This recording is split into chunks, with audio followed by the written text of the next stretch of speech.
नवां के नाल खपन पानी अला जंग कंदासी नवां के नाल खपन पानी अला जंग कंदासी पंजी धरती जचनी धार तो खंदंग कंदासी। ए कौम बुधाया थे किस्सा कल तोखे मुँह तकदीरुन जा अज बागीअ जे सिर ते थो ॾिसां ताज ताज़ीज़ुन जा। सिंधु दरिया ते ठहंदड़ 6 मुतनाज़ा केनाल ऐं अवामी रद्द अमल। जॾहिं खां मुतनाज़ा 6 केनाल वारे मनसूबे जी चुरपुर थी आहे सिंध ॼण त ॿरी वई आहे।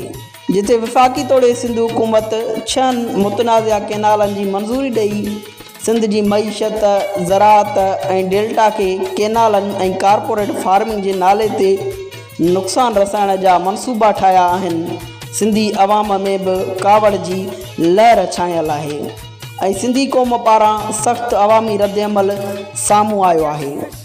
हूअं त सिंध सां ज़्यादतियुनि ऐं उन जे वसीलनि ते कब्ज़ा करणु ऐं उन्हनि जो सौदो करणु सिंध हुकूमत पीपल्स पार्टी जी रिवायत रही आहे।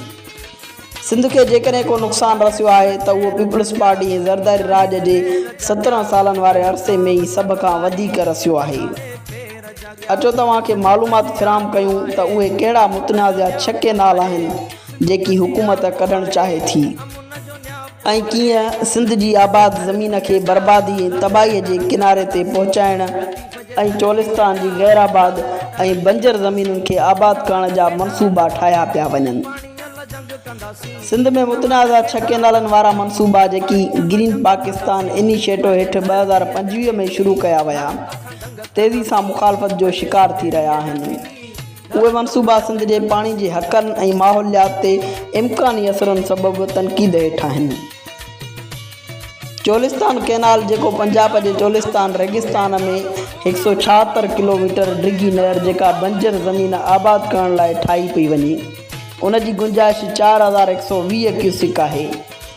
Chaubara branch canal GTC phase 2 Cholistan canal सां लाॻापियल जंहिंजो मक़सदु वधीक ज़मीनूं आबाद करणो आहे।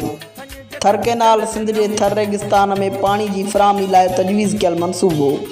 रैनी केनाल फेज़ 2 सिंध जे अॻु में मौजूदु रैनी केनाल जे वाधारे वारो मनसूबो। कच्छी केनाल बलोचिस्तान में वाक़िअ नहर जंहिंजो मक़सदु बंजर ज़मीनुनि खे आबाद करणु आहे। Chashma right bank canal CRBC Khyber Pakhtunkhwa ऐं पंजाब जे इलाइक़नि लाइ पाणी जी फ़राहमी वारो मनसूबो।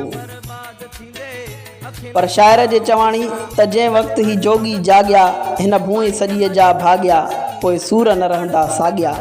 हिन भेरे वकील बिरादरी ऐं आम सिंधी अवाम जे एहतजाजनि ऐं धरणनि सिंध हुकूमत ट्रांसपोर्टरनि तोड़े वफ़ाक़ी हुकूमत जूं वायूं ई बताल करे छॾियूं ऐं हाणे सिंधी अवाम जो हिकु ई मुतालबो आहे त सिंधु दरिया ते को बि केनाल या वाह बर्दाश्त न कंदासीं ऐं कारपोरेट फार्मिंग जे नाले ते ॾिनल सिंध जूं ज़मीनूं पिणु वापसि करायूं वञनि ऐं हुकुमरान धुरियूं इहो ज़हन नशीन करे छॾनि त सिंधी हिकु पुरअमन ऐं बाशऊर क़ौम आहे जंहिंखे अजायो मज़ाहिमत करण ते मजबूर न कयो वञे। जेकॾहिं केनालनि वारो मुअल घोड़ो जेको कंहिं बि सूरत में कालाबाग डैम हुजे या कंहिं तरक़ी जे नाले ते ॿीहर जीअरो थियो त नतीजा इंतिहाई सख़्तु ईंदा। अवामी रद्द अमल हाणोकी थियल एहतजाजनि ऐं धरणनि खां बि वधीक अची सघे थो। हाणे सिंध हुकूमत खे बि उहा ॻाल्हि तस्लीम करणी पवंदी त उहे ॾींहं विया जॾहिं अवां हिन क़ौम खे आसानीअ सां बेवकूफ़ बणाए ठला ऐलान करे पंहिंजो कमु कढी ऐं सिंध जा वसीला खपाए खाईंदा हुआ।